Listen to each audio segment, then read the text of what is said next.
Hello everybody, my name is Lily and today I want to answer the question, is Golden Corral worth your money? The rules are simple. I'll be rating Golden Corral on 5 different categories, each rated 1 through 5.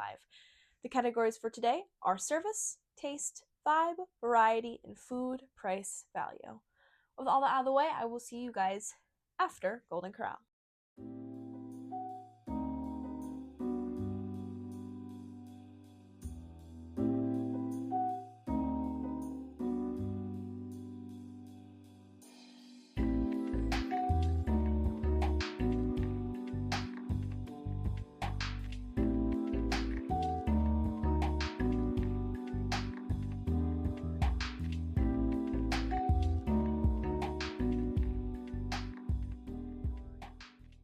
I'm back. If you guys don't know Golden Corral is a buffet place primarily for American food that has locations in 43 out of the 50 states and Puerto Rico. Now the food there is pretty Average and American. but what can you expect? The reason why I wanted to make today's video on Golden Corral is simply because the nearest Golden Corral to me is pretty far, about an hour away, and I miss my Golden Corral, and I used to live closer to ones when I was younger. So why am I making a video on Golden Corral? I wanted an excuse to drive an hour. Is Golden Corral the best? Probably not, but we'll get into the categories. The first category is service, which ended up getting a 3 out of me. It is a buffet. You are kind of on your own. When you first walk in, I hope this is similar for most Golden Corrals, but at least the ones by me, you walk in, you immediately grab your drinks, they will charge you for it if they need to, and then they will also charge you depending on what time of the day it is. This is where price comes into play, which we'll be getting into later. And then after that, you're kind of on your own. There are people who will come by and take your plates.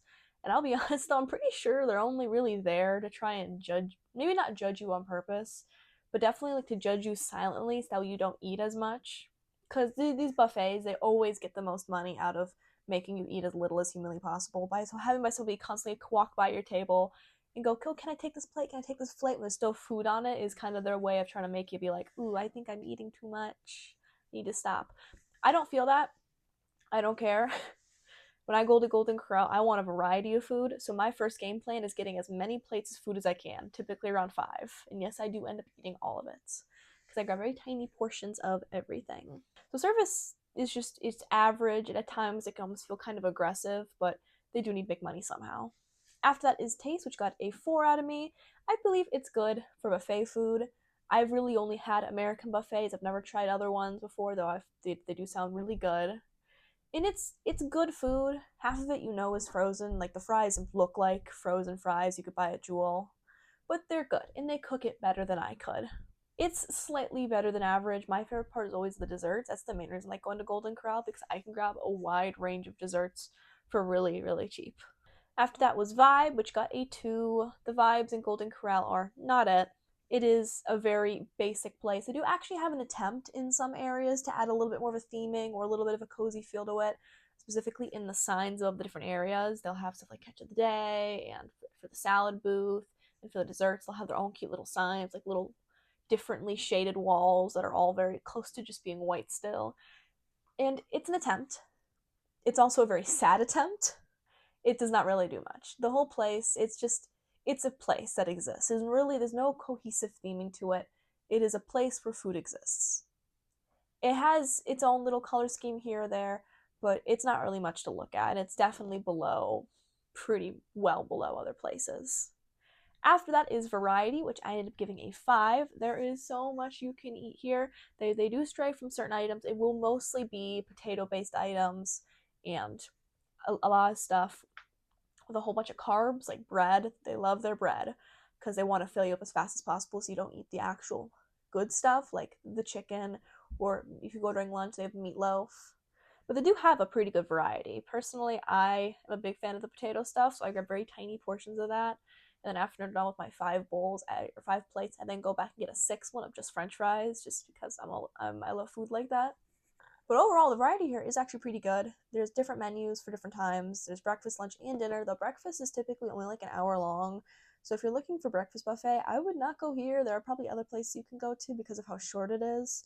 I recommend going during lunch. Lunch and dinner have roughly the same food, but lunch is significantly cheaper than dinner.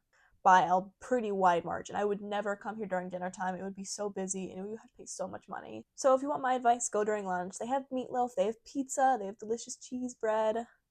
I love all of it. They have rice you can eat, they have chicken, they have a salad bar, and of course, all the desserts you could want, from cake to cupcakes to cookies to Rice Krispies and chocolate covered marshmallows. And of course, delicious, delicious ice cream, which you can get in a cone or a little cup if they have them. And I love to personally put marshmallows on mine. Mainly, I just want to eat the marshmallows. There's just so much variety to be had. It is a buffet, and my advice for you when you go out to eat to buffets is to always go for the variety. Don't load up your plate with a bunch of mashed potatoes. Just grab a little bit of everything, even if it means grabbing more plates, because that's how you're going to end up making your money, at least in my opinion. Obviously, of course, if you were to eat out their entire stash of mashed potatoes, you probably also made your money back. But if you want my advice, though, go for the meats, go for the higher ticket items first, and then slowly work your way down with small portions. Make sure you're trying a nice variety of food, because at the day you're at a buffet for the options. Eat all the options you can. If you want just one or two items of food, either go make it yourself at home or go to a restaurant, just a normal one. You're at a buffet because you want that variety. So go for the variety. Finally, we have food price value, which I also ended up giving a 5. Because once again, eat a variety. If you only go in there and only eat fries and maybe a slice of pizza, then of course you're wasting your money.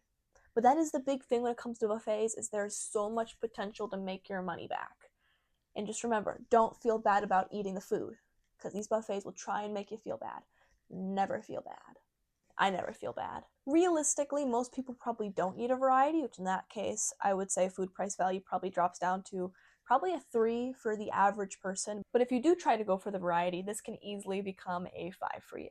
Finally, let's talk about the actual prices. Now, the actual prices online are actually pretty well hidden. I'm having a very hard time finding them myself, so I'm gonna have to just run the numbers off the top of my head. But I've kind of already gone over it with you guys. I believe when I went, it was $17 a person for lunch, which was already pretty high enough as it is. So dinner, I believe, is a lot more than that. And of course, they do have specials going on all the time. But in general, they do kind of keep their prices hidden online. They kind of want you to just come in, see the prices, and then just kind of be okay with it.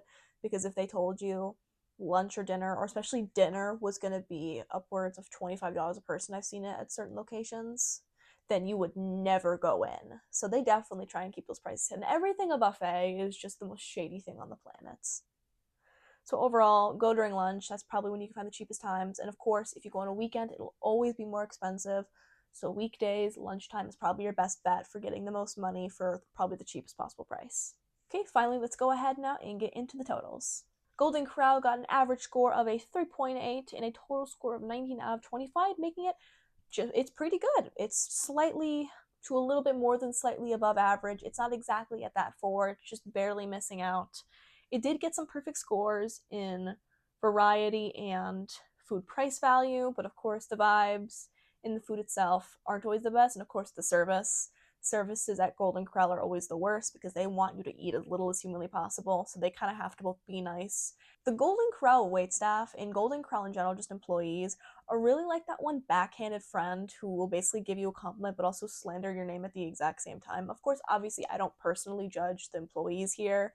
They are, of course, nice people. This is just how they've been trained by Golden Corral staff, and I just blame Golden Corral as a company for doing that with their employees and kind of having to make them kind of be a little bit underhanded at times. But if you are looking for a nice place for a nice variety, if you're looking for a lot of different desserts, Golden Corral is your place. Do I think it is worth your money? I think it is. I think it truly does depend on what you need out of food in that moment. If you're looking for variety, go for Golden Corral. If you're looking for desserts, go for Golden Corral. If you're going for quite literally anything else, go anywhere else. I hope you guys enjoyed today's video. I know I enjoyed making it. If you did, don't forget to like and subscribe, and I will see you guys all next time. Bye!